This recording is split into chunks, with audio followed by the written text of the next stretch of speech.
All right, welcome back, and thank you so much for keeping it daybreak. We really appreciate your time and company. In case you're just joining us, don't worry. You're in time for the very important part of this program, and we begin our discussion on the first interview. I told you we'll be looking at the diplomacy of the country, which way our country, and we are having this conversation just the other day. Actually, within this week, our country unveiled the new foreign policy that highlights, the trajectory that we should be taking with regards to how we represent ourselves in the international scene. And I have with me a panel of three gentlemen who will be dissecting the twists and turns of Kenyan foreign policy from beginning both locally, the issues that we're dealing with as a country, and how that informs our relations with the region, the East African community, and the continent, and globally. And in this era that, the country is trying to build as many international relations as possible, what is it that is the best strategy that will make such relations work for our country? So allow me to introduce my panelists this morning. I'll begin by my far right. We have with us this morning Ambassador Joseph Masila. He is the head of the Economics and Commercial Diplomacy Directorate under the Ministry of Foreign Affairs. Thank you for creating time. Thank you. And we have with us Ahmed Hashi, a diplomatic affairs analyst. Always good to have you, Ahmed. Nyathiwa, good morning. Good morning. How are you? I'm good. We're very happy to see you. Doing good. Well, I'm telling Ayub to take another week off. So he can rest. So he can rest, so we can stay with Nyathiwa here and enjoy the show. Karibu sana to the show. Thank you very much. And shortly we will be joined by Professor Noah Midamba, a defense and foreign policy expert, senior associate at the Global Center for Policy and Strategy. And we begin straight away, even as we expect Prof to join us. Let me start with you, Ambassador. This was a very pivotal moment for our country the other day when we unveiled our new foreign policy. Maybe take us into the depths of what this means for us, this milestone, and what is in store. What is this document, really standing for? Thank you very much, and I'm very happy to be here today. To start you off is that the current foreign policy we have unveiled as the ministry and generally as a government is quite different from the 2014 foreign policy in terms of breadth and depth. Breadth first in the context that the 2014 foreign policy had what we call the 5 pillars of diplomacy. And we had the diaspora policy, the diaspora pillar, economic pillar, social pillar, and so we had 5 pillars, environment pillar. The current policy, we have not only moved from the pillar approach, but what we are calling the focus areas. And we have 8 focus areas. First, we have economic and commercial diplomacy focus area. When you look at, if you zoom inside the economic diplomacy, or economic and commercial diplomacy pillar, and how that differs from the previous one is that you find that in terms of the depth, what I'm referring to the depth, there's more focus on a few areas or emerging areas. Number one, there's a focus on what we call the creative economy. Number two, we have a lot of focus on trade and investment. Number three, we have a focus on blue economy and oceans.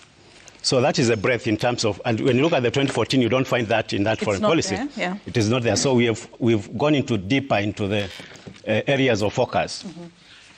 Number two is STI, science, technology, and innovation.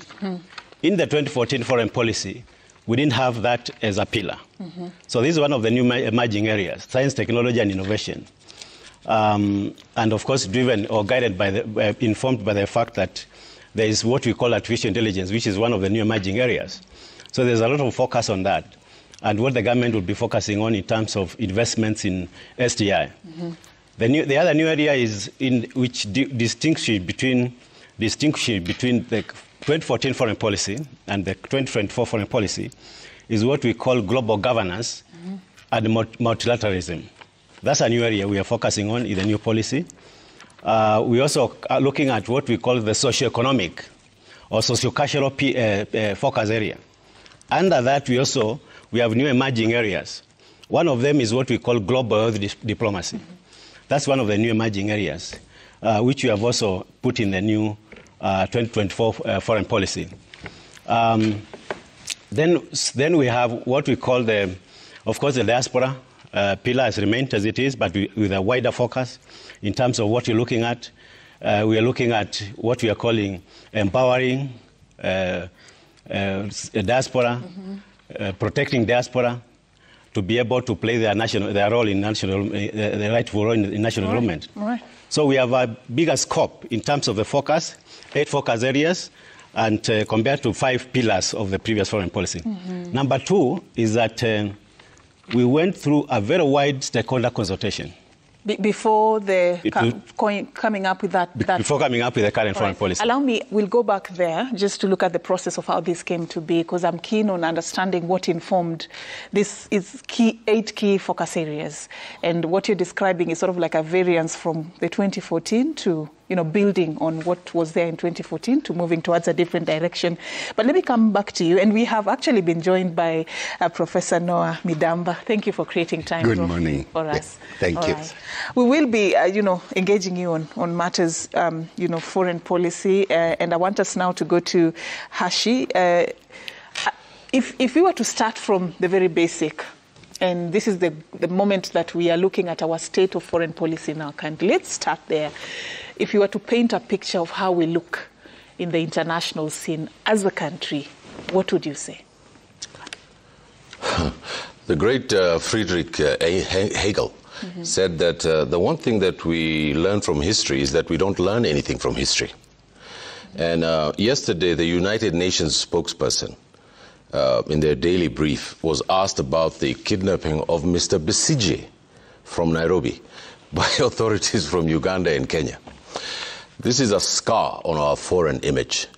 Kenya has to learn that it cannot, during the day, walk the rope and say such nice things as our senior civil servant on the right here is saying, and then during the night abduct people in the city of Nairobi. That's not diplomacy. It gives us a very bad image, and I'm glad you asked me that question. And it's very important for the public to know that their government is doing the right thing by them. Now, Kenya's foreign policy image has been dented for the last 10 years. Remember, we had President Uhuru and former and Mr. Ruto, who were taken to the International Criminal Court, which put a huge dent into our image. There has been people from other countries who have come here as refugees who have been illegally abducted and sent out of this country. Remember Öcalan a long time ago, and recently there was another Turkish group that was taken out of here, and the worst one now is our brother here from Uganda, Mr. Besigye. So even the Ministry of Foreign Affairs did not give out a statement. We saw the Cabinet Secretary, Mr. Mudavadi, speak in blurbs, which did not tell the Kenyan public that the Ministry of Foreign Affairs was on top of the issue. You know, the foreign policy of this country is the president's foreign policy.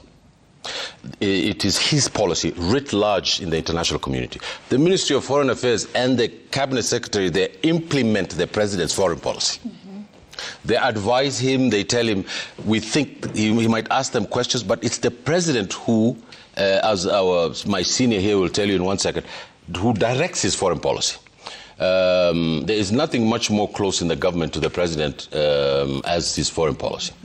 I also want to say that we cannot have these pillars that do not work as far as when it comes to international relations, the representation of Kenyans abroad.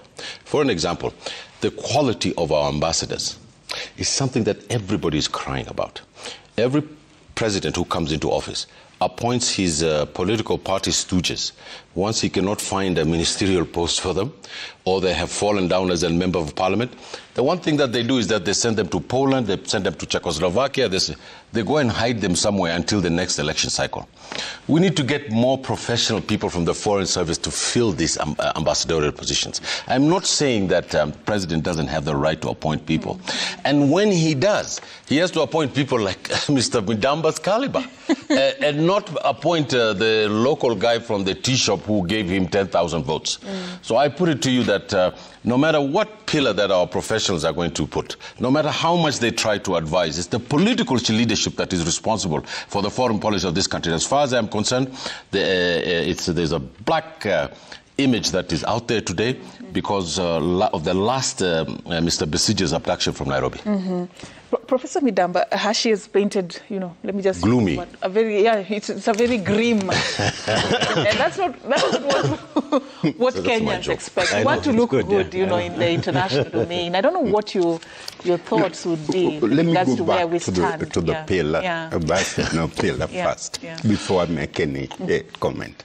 And I always, Hashi and I work very close together.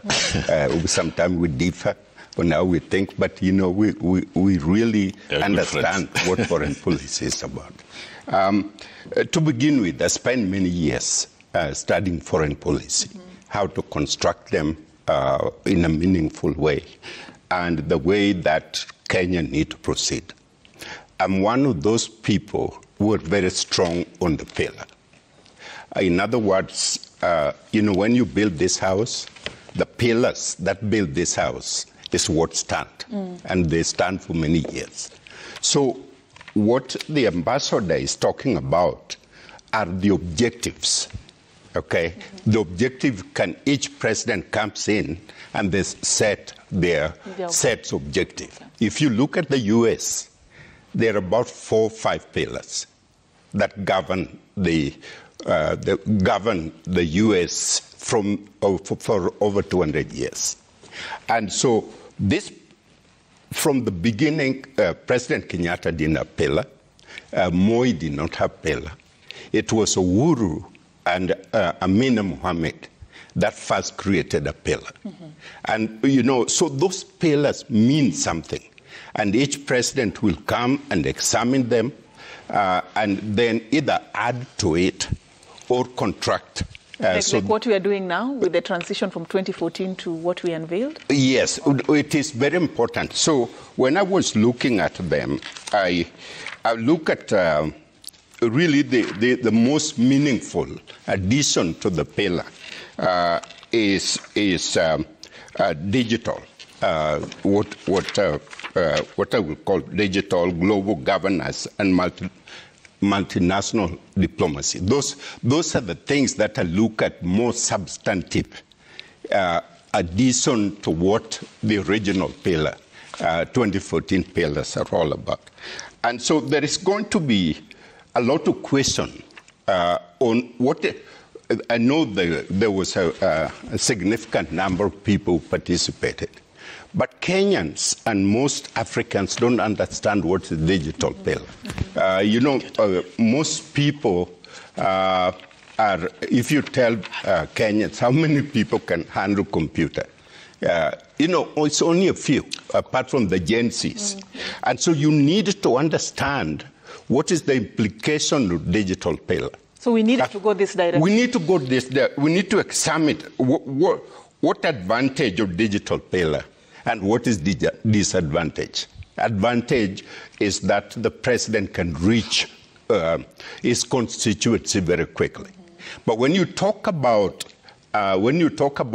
foreign policy with regard to a nation state to nation state, then it becomes very dangerous. Because if we have dispute, like with Somalia, we have dispute over water.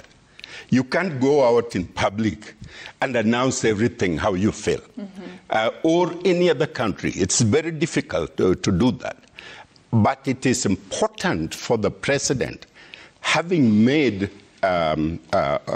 concrete decisions with regard to an issue, to inform the public. And therefore, that is a part where the president can talk publicly with regard to it. diplomacy is very conservative, and for good reason, because there's a lot of secrecy involved.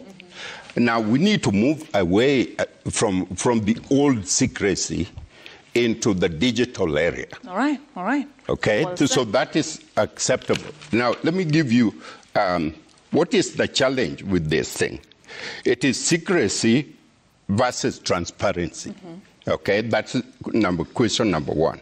It is state versus public review. It is trust versus chaos. All those got to be weighed very carefully as we inject that pillar. This pillar of this pillar of digital. Now, the other one on diplomacy, what was it? Global governance and multilateral diplomacy is basically embedded within the global picture, because what Mike Hassi is talking about is in each area you need experts. You need people that understand the issue. You need people that understand the situation they're going in. And I'm saying that because in America, I was involved with the Kenyans situation so many times. I was not a member of the diplomatic corps, but I host where there is education officer or people who are coming for trade who have absolutely no idea what's happening in Colorado. And I have to host those people in my house. And I have to go in front of the Chamber of Commerce and speak on behalf of the country and all that. And, so we fought very hard to inject diaspora policy. And I tell you, I was one of the first people who drafted that policy during Moi era, the later part of Moi era. And Ambassador Mageto brought it to Kenya, very excited. When he came, he said, no, they think we cannot control our secrecy, if we expose them. All right, all right. But it is diaspora that really reflect what this country is all. All right. I'll come back to you, Prof. And Hashi, just allow me to give Ambassador a chance to respond to something you raised because of the grim, image of our foreign policy as per your explanation. Ambassador, I don't know what your sentiments would be, because it's a given. We want to look good in the public domain, but we have had our own faults as well. Things that, like Hashi is saying, sort of like have painted us in the negative image. The so-called abduction of people within the borders of this country. I don't know what your sentiments would be with regards to that and what we are doing to not just look good, but to actually be good in real sense. Thank you very much. And just to quickly respond to that, our foreign policy is very progressive, and it's a very enduring foreign policy. And within that, we have embedded what we call under the peace and security, we have what we call protection of fundamental human rights and freedoms. And one of the issues which relates perhaps to the issue you've raised is the aspect of refugees. Kenya hosts over 700,000 refugees in different refugee camps. And one of the initiatives we are implementing as a country, which actually is going to be a global best practice, is what we call the Shirika Plan. Shirika Plan aims at having an integrated refugee camps, where we're going to be able to mainstream refugees within the mainstream development framework of the country. And therefore, that kind of an approach, therefore, guarantees protection and empowerment of refugees in the country. Which is a given, but what happens if, for instance, the Turkish nationals who we understand were refugees running for safety to Kenya and then they are forcefully returned back to their country? That element of protection, how does it apply in that just specific example? There's what we call territorial sovereignty and integrity. So in the context of that, because when it comes to refugee protection, there are international conventions, laws, and agreements which define how countries conduct themselves. So within that framework, there is a very clear guideline, and that is embedded in different elements, how that can be undertaken. Yes. All right. Hashi? Madam Acheng, you could see our ambassador as a senior civil servant, and he cannot speak about the political issues in the Ministry of Foreign Affairs. Only even the cabinet secretary is banned from speaking about it. But we wish we had Mr. Wycliffe Musalia Mudavadi here today. We would have taken him to task over these issues, because it's a flagrant breach of all the conventions that we as the government of Kenya has signed over this really abuse of these individuals who are here under our protection. You see, the idea of protection is as old as about nearly 600 years to 800 years of diplomatic history. In Spain during the time of the Moors, they developed this kind of diplomacy. When someone ran into your house and asked for protection from war or being chased by soldiers or was under harm, there was a law that when someone entered someone's house, that man was responsible for the protection of that individual, no matter the circumstances. Mm-hmm. So this was elevated over the centuries into conventions that our learned friend on the right here was speaking about. But Madam Acheng, it is not right for the government of Kenya to speak through the nose and tell us something very differently through their mouth. We utterly feel humiliated and ashamed that Mr. Besigye, he was in his country, because we're in the East African community now. It's one country. And it's really shameful that a senior man like that in this region can simply be bundled into a car, driven hundreds of kilometers into his home in Kampala, and then put on a military tribunal. It's shocking. And I think that it's not acceptable what the Minister of Foreign Affairs had said about it. He said we have to protect the interest of our neighboring country. That's not foreign policy. That's mumbo jumbo. Having said that, as we were about to go on break, just Professor Midamba to comment on that, how do you advise, what's the best way of balancing, our country's interest in trying to also address the concerns of neighboring countries, for instance, in the cases that we have cited? I know. Sometimes sort of like we are caught between a rock and a hard place. Do we return these people back to their country, or do we keep them? How do we do it in a way that will not compromise our foreign relations and, I concur completely with what Hashi is saying. We need to hold principle. The moment we sign a convention, it means we are party to that convention. And when we begin to violate it just one time, or two times, or three times, then we become really questionable in terms of the treaty that we signed. So we need to be able to sit with our neighbor and say, no, this is not acceptable. We protect our best national interest all the time whenever you deal with any other country. And yes, we are within the East Africa community, which is very important. And the East Africa community need to talk about universal convention. Absolutely. Prof, what if in circumstances where an individual has an issue with their government in their country and they run to Kenya for safety, how do we trade carefully without dirtifying our hands? Here. And because the idea of protecting these people is that their life is threatened wherever they are. And that's the reason they're running here. And therefore, we need to engage actively with the original country, whether it's Uganda or DRC Congo or another, and said, no, listen, we need to protect the international treaty we have signed. That is the reputation that Kenya of our country. Of our country. And you may be doing things different than we are not going to do it like that. But they need to understand, period. That's how we need to handle it. All right. All right, well said, all right. On that note, we are going to be, there is no debate, there is no question. That's what Professor Hashi is saying.